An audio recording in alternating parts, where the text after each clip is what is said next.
Welcome to the Calm Analytics channel. I'm Boris Tizengauzen. Today is November 7th, and we have a packed episode ahead.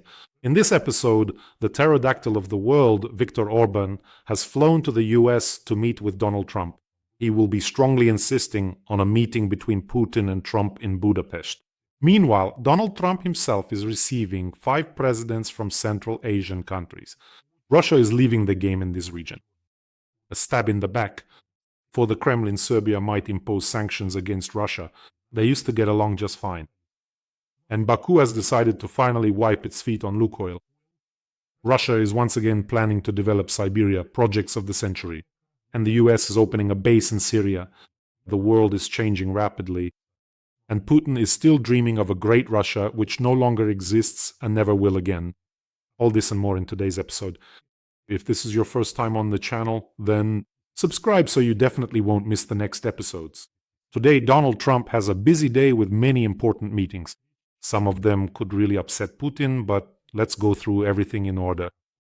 Today at the White House, Donald Trump will receive Hungarian Prime Minister Viktor Orbán. And during his visit, Orban will try to persuade Donald Trump to hold a meeting with Putin, which, according to Orban's advisors, could help bring an end to the war in Ukraine. The Guardian reports this, citing its own sources. Well, first of all, ahead of the elections that will take place in April, Orban really wants to lure both Trump and Putin to Budapest to show his electorate, and not just his own, that, look, I am a significant figure, and here are Trump and Putin, and I brought them here, and so on. In other words, this is important to him. His position is very precarious right now ahead of the April elections that will be held in Hungary. Of course, Russian oil and gas are also important, but on the eve of the elections, the priority is precisely to secure this symbolic meeting between Putin and Trump for Orban. Orban is now facing an unprecedented domestic political challenge. The opposition is gaining ground quite significantly. Well, essentially, the Kremlin is now using Orban as a dove of peace. I think that on the eve of the meeting, Orban spoke with Putin and will offer some enticing deals to Donald Trump. Lately, Orban has even started to speak out rather aggressively about American sanctions, saying that the US can't dictate to them, that Hungary is sovereign and independent and will decide for itself what and where to buy. Sovereign and independent from everything except Putin and Russian oil and gas. Recently, by the way, Hungary's Foreign Minister Péter Szijjártó stated that breaking energy ties between Russia and Hungary is just a pipe dream. He said, "No one will force us to do that." Are you serious? Let me just remind you, after the full-scale invasion, the European Union made a final decision to get rid of Russian energy resources to eliminate this dependency. They gave all countries time, warned them that they were moving toward a complete halt of supplies from Russia. During this time, not only did Orban fail to find an alternative, but Hungary actually increased its imports of Russian energy resources. Meanwhile, Russian oil and gas revenues plummeted by almost 30% last month. Oh dear, oh dear, oh dear, what's going on? First of all, sanctions. Secondly, the ruble has indeed strengthened. So take your 30% and sign for it. Right now, by the way, many companies, mainly Indian and Chinese, are still waiting for clarification on how exactly they can make purchases. At the very least, for Russians to start circumventing these sanctions, they need to carry out a whole series of maneuvers. But everyone there has been given a hint. This is something I heard when talking to my American colleagues, that soon there will be a clear explanation for everyone that you shouldn't try to circumvent US sanctions in some clumsy way if they've been imposed. These aren't European sanctions, as they say. Just kidding. European sanctions are serious too, by the way. Here's another important, very important piece of news in the context of the redistribution of global influence. Trump gathered the leaders of the Central Asian countries in Washington and invited them to the White House. Let me remind you, that's Kazakhstan, Kyrgyzstan, Tajikistan, Turkmenistan, and Uzbekistan. From the clips I saw of these meetings, right now the presidents of the Central Asian countries are just in unison. They're calling Trump the president of peace. It's almost like that. Not that they literally came to bow down, but it's very, very close. They're all calling him the president of peace. And I remember that viral video where some crazy old lady, a Putinist, a communist Putinist, is just screaming at the top of her lungs, Putin is the president of peace. I think you remember it, right? That's it. Now Trump is the president of peace. And as Reuters reports, Washington is seeking to strengthen its position in a region that has been under Russian dominance for decades. I'm talking about Central Asia now. But now China is actively advancing its interests there. Essentially now two superpowers are competing for influence over the countries of Central Asia. In fact, China is doing this much more successfully, by the way. Under Putin's rule, the countries of Central Asia are finally coming under China's investment, infrastructure, and protectionist umbrella. China doesn't just trade, it also builds infrastructure. It lays out routes, ports, builds airports and railways. In other words, this is the perfect way to drive a country into dependence by giving out loans. Investing in infrastructure projects, and naturally in this way China is drawing the region into its own orbit. This is the Chinese project One Belt, One Road, which encompasses Central Asia and makes it one of the key corridors of this initiative. It's a very serious, massive project, but it has now stalled precisely because of Russia's war against Ukraine. And of course, it's also necessary to take advantage of Russia's weakening and to twist the arms of that mangy moth regarding the terms of cooperation. So for the countries of Central Asia, this is only a plus. The more the US and China compete for them, the better offers they will receive from both sides. And also, after the CSTO demonstrated its complete ineffectiveness and started to resemble some kind of Politburo meeting, this project will soon end up on the scrap heap of history. So, what do we have as a result? Putin inherited a vast country, 17 million square kilometers, rich in resources, with a sufficient population and with nuclear weapons. A country that at that time was competing with the US for global leadership. After 25 years of Putin's rule, it is China and the US competing for leadership, while Putin is in his fourth year, is fighting in Ukraine and losing geopolitical influence everywhere. For some reason, as I was preparing for this program, I had this association. Well, do you remember the movie Back to the Future? When you could fly into the future in that DeLorean car, visit different timelines, change something in the past, and everything in the future would be different and so on. I had a thought, what if some guy, I don't know, Oleg from Saratov or from Perm in the year 2000 got into a DeLorean and shot forward to 2025? I think he just wouldn't believe his eyes or ears that Putin is still in power after 25 years. Drones and missiles are striking Kursk, Saratov, and the Moscow region. Putin is bogged down, fighting in Ukraine for the fourth year, and Russia has effectively become a raw materials vassal of China. Donald Trump openly tells Putin off, calling him a paper tiger. Oh, and by the way, Donald Trump is the president of the United States. You see, I think this guy would have rushed back to his perm and just sat there quietly saying nothing. He wouldn't have told anyone what he saw. Another stab in the back for the Kremlin, unfortunately for the Kremlin, but fortunately for everyone else. The civilized world, by the way. Friends, if you happen to hear snoring, you're not imagining it. It's my dog's secret snoring. But I have a directional microphone, so it works like this, and you might not even hear it. Secret wasn't in a great mood today. I give him different names depending on his mood. Today he was Plush Fury. He was walking around, kicking pillows, throwing himself at people, at dogs, and so on. He just wasn't in the mood today. Once he finished all that, kicked the pillows, flipped things over a bit, he lay down to sleep, and now he's snoring. He's doing everything I probably would do if I were a dog too. So, if you hear snoring, you're not imagining it. Yes, about the stab in the back. The president of Serbia has warned that the country may join sanctions against Russia. It happens. Serbia will not give a guarantee that it won't join sanctions against Russia, said the president of the republic, Aleksandar Vučić. He noted that he himself would like to stick to the decision that was made after the war began. At the time, Serbia condemned the invasion but did not join the sanctions. In Vučić's opinion, this political course has stood the test of time, but that doesn't mean it won't be reconsidered in the future, given that Serbia is striving to become part of the European Union. Well, basically, Putin, you're kind of an okay guy, but excuse me, you're a coward and deaf, just like in the well-known saying. And I'm not going your way, I'm more interested over there. Something like that. We were getting along just fine, weren't we? So why do you all keep betraying Russia? Because global politics is the law of the jungle. Now you'll puff up your Botox-filled cheeks, talk about wiping everyone off the face of the earth, and then your so-called Second Army gets driven out from near Kyiv and Kharkiv. The real heroes, the armed forces of Ukraine, are casting you out of there like the devil. And then you end up begging people to buy your oil at a discount. So before you shut off the tap to Europe, do you remember how that was? You said everyone there would die, freeze to death in Europe. You said, I'll turn off the taps, and now you're asking, please buy my oil at a discount. Well, please. You're asking people to buy your oil at a discount, but you're doing it without any respect.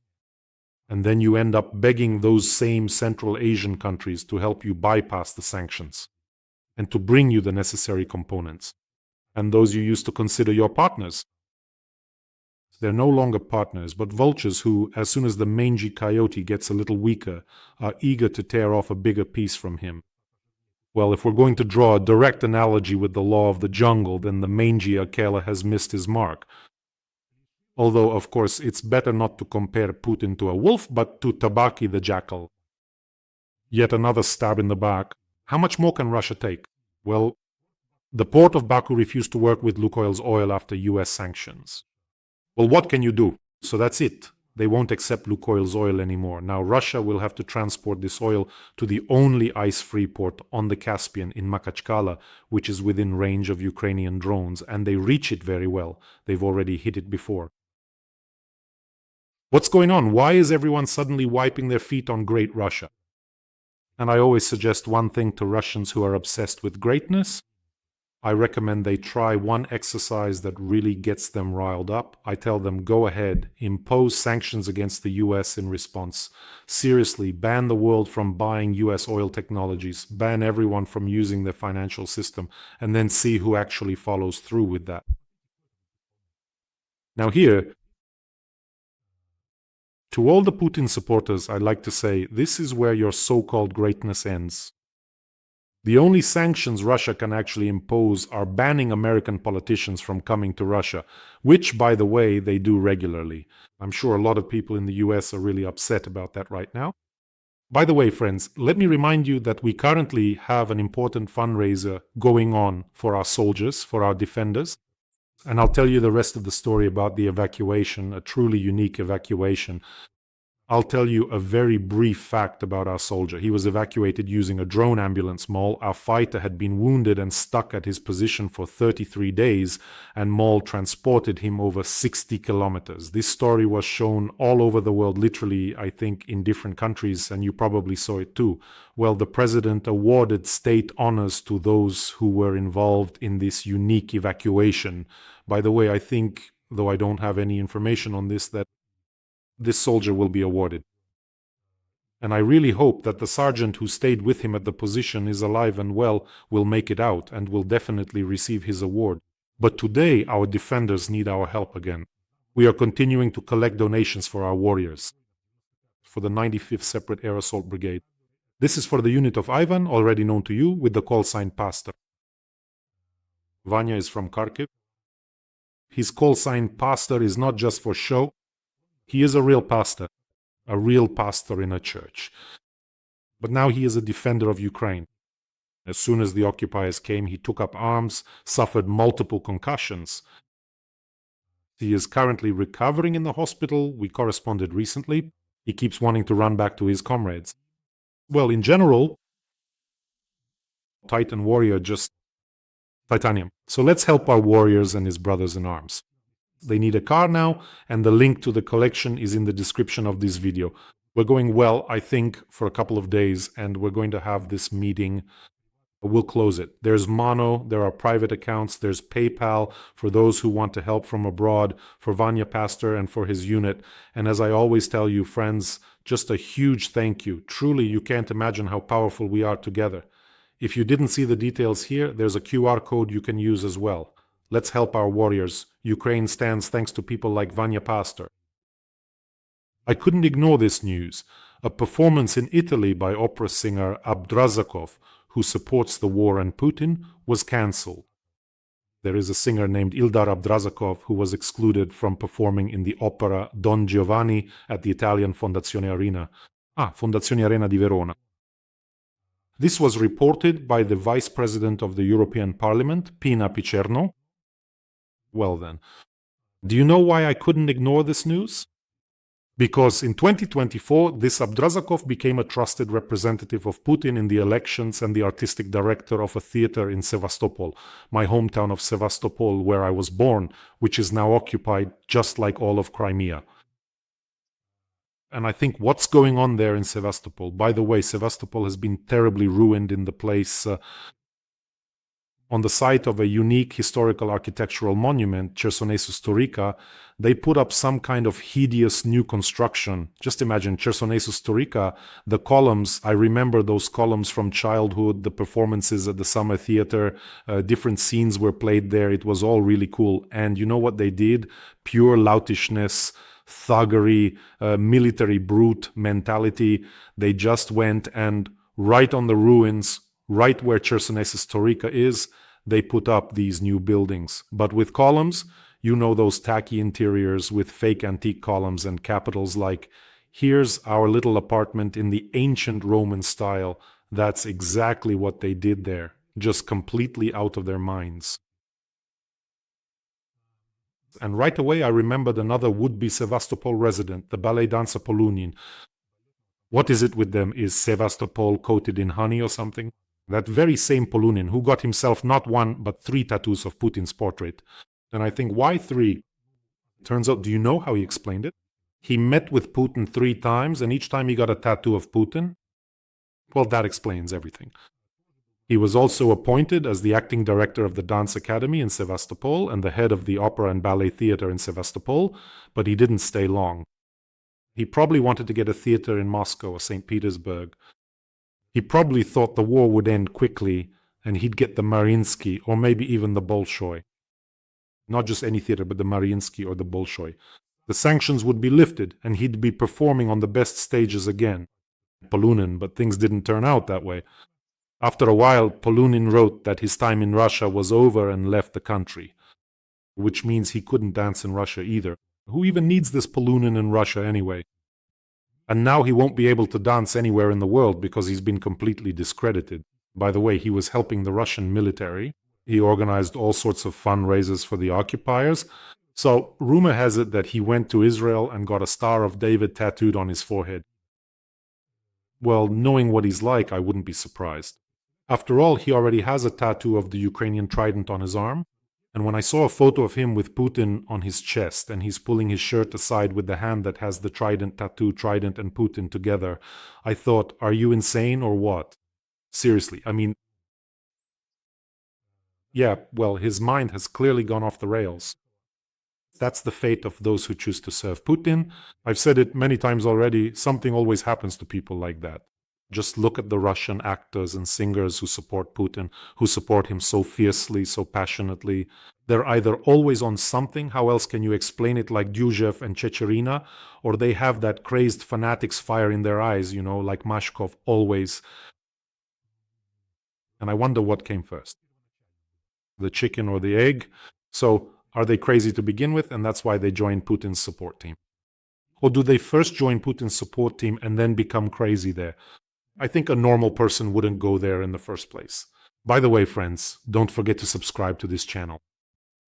We're fighting Russian propaganda on all fronts here, by the way, propaganda that Putin spends millions and millions on. In every country, he has agents who whisper in people's ears, stop helping Ukraine. There's no need to help Ukraine. But the louder this whisper gets, the clearer it becomes that just a little more, and the balding muskrat will lock itself in its bunker from the inside and never come out again. So subscribe, friends. There are more of us anyway. Make sure you do. Here's a wonderful piece of news that reflects all of modern Russia. Russia is once again planning to develop Siberia. Wow! Yet again, initiatives for the development of Siberia as the center of Russia's new industrialization are supposed to provide decent salaries, subsidies, and benefits for citizens. This was stated by the Secretary of the Security Council, Shoigu, the very same one who built the military church, the main military church in Russia. Yes, they have that too. Both during the Russian Empire and in Soviet times, the state sought to create conditions so that citizens would willingly and gladly move to Siberia. Building and developing the national economy is very important for strengthening people's enthusiasm, Shoigu said. Here's the only part of the statement that I can probably agree with, this one. Both during the Russian Empire and in Soviet times, the state tried to create conditions so that citizens would move to Siberia.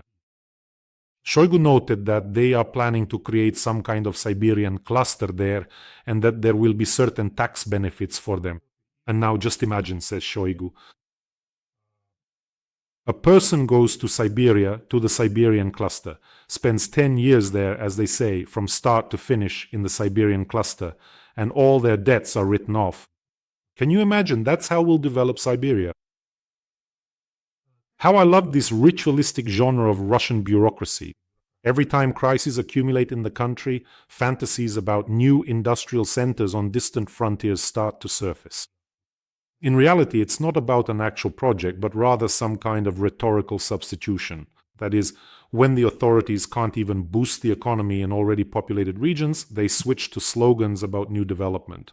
This creates some kind of illusion of movement, of strategic thinking. In other words, there's no need for results here and now. We'll develop Siberia, build the project of the century there, and so on. But the reality is that people are currently leaving Siberia.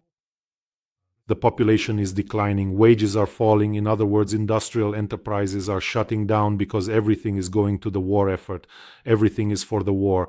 These statements have no financial backing. Putin recently even claimed that his Burevestnik missile, which he tested, tests that no one has seen, this missile will help in the development of the moon. Putin said this. Shoigu, you're talking about Siberia, but Putin is already planning to develop the moon. Meanwhile, in most Russian cities, the roads look like the surface of the moon. That's true. In other words, they can't even bring gas and sewage to populated regions. What moon, you bald jellyfish? What moon? Go back, take all that orcish spawn back with you. Let them finish developing Siberia.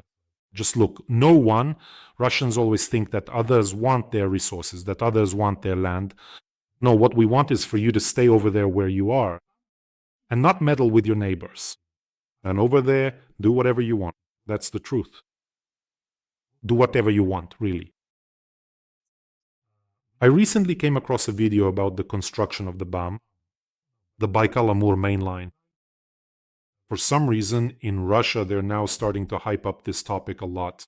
What great construction projects there were in that era. How great the Soviet Union was. And all of this is set to music. And they keep re-uploading tons of footage from that era with those Soviet songs. We're building the BAM, guys, everyone with these bright white smiles, building the railway on the Baikal-Amur main line. It all makes sense. If Russia has no future, it tries to revive the past. So, in those chronicles of the construction, everyone looks genuinely happy. The history of the Baikal-Amur main line is almost a perfect illustration of how Soviet power and Russia today combine imperial ambitions, ideological grandstanding, and complete economic irrationality. So the Baikal-Amur main line, which was started under Stalin, was only finished under Brezhnev. But do you know how many people died during the construction of the Baikal-Amur main line? According to various estimates, from 40,000 to 300,000 people were sent there during the first stage, especially under Stalin. They drove Gulag prisoners there, and they died by the thousands, tens of thousands, from cold, hunger, and disease. And during the second wave, it was no less. Again, thousands perished. But the BAM never became what it was supposed to be. They thought it would be something great, something super, but they wasted people's lives. A huge amount of resources was spent. And yet, the Baikal-Amur main line never became what it was meant to be. The freight traffic there is several times less than what was expected. That is why some historians call it a monument to senseless heroism. Yes, for some people who were there in their youth, there were student construction brigades, soldiers, prisoners. Some have good memories. Because it was their youth, that's just how it is. But I think that, and I'm sure there are some among our almost 500,000 subscribers who were there, On the main channel, there are 462,000 subscribers, and the English language channel will soon reach 15,000. So there are definitely people who have been there. Share your impressions. I'm sure many will find it interesting. The US has decided to open a military base in Syria. Putin, I don't know what kind of episode this is today. The geopolitical strategist has outplayed everyone again. While Putin is trying to negotiate with the new Syrian authorities to keep his military bases, the US is setting up their own base there. As they say, in a big family, you have to stay sharp. But overall, Assad's flight and the withdrawal of Russian troops from Syria seem to me to be one of Putin's biggest geopolitical defeats in recent years. Well, if we're talking about the war, that's a whole separate issue. It stands apart from everything else.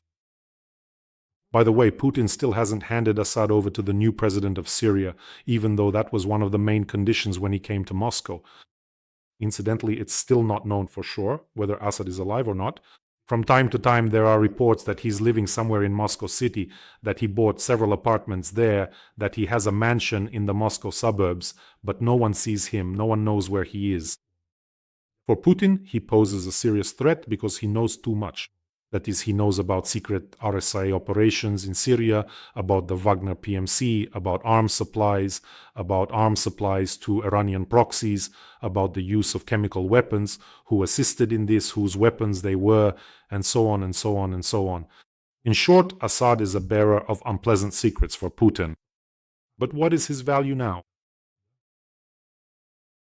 I don't know where Putin himself will run, but I'm sure that moment will come. On the other hand, it seems to me that he won't run anywhere.